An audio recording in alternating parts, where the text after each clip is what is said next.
Hey Lions, welcome back to another week of Mountain View News. I'm Aylin. I'm Jordan, and we're your hosts this week. Let's get right into our announcements. But first, the pledge. I pledge allegiance to the flag of the United States of America and to the republic for which it stands, one nation, under God, indivisible, and with liberty and justice for all. First up, we don't have any new Career Center information right now, so stay updated by checking the AMHS website and email Ms. Klininsky if you have any questions. National Honor Society will be having their first meeting on Tuesday, October 13th at 11 a.m. Please find the Google Meet link on the National Honor Society Google Classroom. Check Ms. Ammon's website for the classroom code. Now, let's head over to Brianna Wiltshire to hear what's going on with the Multicultural Club. Hey Lions, it's Brianna Wiltshire, former secretary of the Multicultural Club, and this year we are indeed planning a virtual fair. We would love to see you and your friends join us in the preparations. Where do you join? Our Google Classroom. This sign I've been holding up the entire time is our code. We meet every Tuesday from 3:15 to 3:45 p.m. Hope to see you there. Thanks, Brianna. This month is Breast Cancer Awareness Month. We are teaming up with all the other Auburn high schools for Auburn United. During this, we created chemo bags to help people struggling with breast cancer and bring attention to this. Please wear pink this month to support breast cancer awareness. There is so much going on in this world right now, it's hard to keep track. Luckily, we have Harjot Singh to give us some updates on current events. Take it away, Harjot. Thanks, Aylin and Jordan. Today I'm going to be talking to you guys about the update on the Breonna Taylor case. Currently, this is what we know. The officers are claiming that they knocked on the door, and when they heard no response, that's when they knocked the door down. Once they got inside, they were met with gunfire and responded with 32 bullets, 5 of which ended up hitting Breonna Taylor. EMS was called for, but only helped treated the injured officers, claiming that they never heard Breonna and her boyfriend pleading for help for about 20 minutes as she bled out. The officers used a no-knock warrant to search the house as Breonna Taylor's ex was a known drug criminal, and they claimed that they did not know that her ex was in custody a few hours before the raid. Now for Kenneth Walker's story, aka the boyfriend of Breonna Taylor. He says that him and Breonna were watching a movie when they heard loud banging on the door. They got up and asked who it was, but heard no response.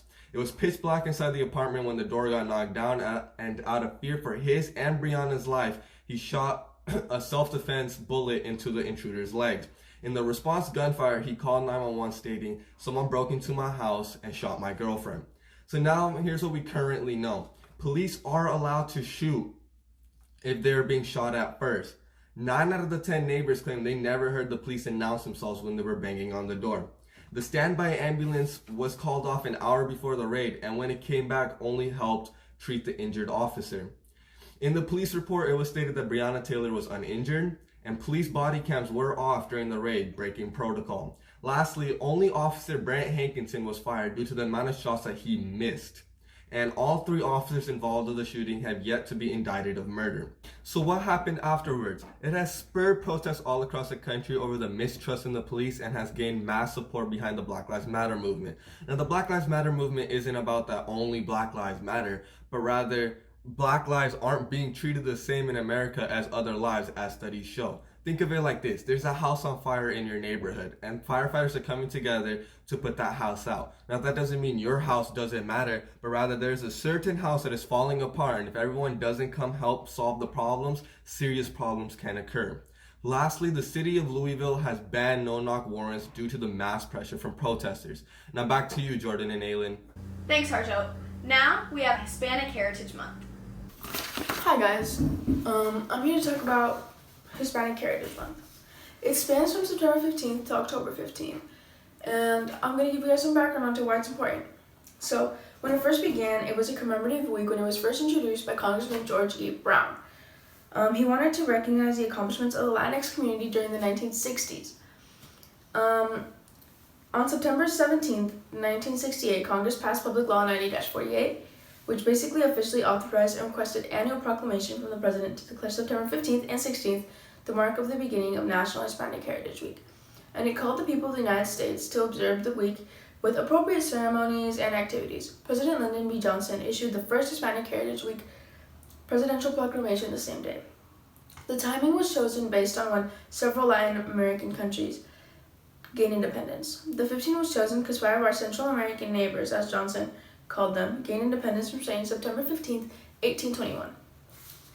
From 1968 to 1988, Presidents Nixon all the way to Reagan made their yearly proclamations and set aside a week to honor Hispanic Americans, but in 1987, a U.S. Representative, Esteban E. Torres, proposed expanding the observance to its current 31-day period. In 1988, Senator Paul Simon submitted a similar bill that successfully passed Congress and was signed into law by President Ronald Reagan on August 17, 1988. On September 14th, the following year, President George H.W. Bush became the first president to declare the 31-day period of September 15th to October 15th as National Hispanic Heritage Month. Not all contributions made by Hispanic Americans to our society are visible or widely celebrated. However, Hispanic Americans have enriched our nation beyond measure with quiet strength of close-knit families and proud communities, Bush said. Considering our current political climate, it's better to embrace our differences no matter where we come from. Here at AMHS, we are starting a Latinx Club. The Latinx Club is a place for students with the Latin and Hispanic cultures to come together and celebrate their background and educate. If you want more information on the school homepage under activities and clubs, you can find more information.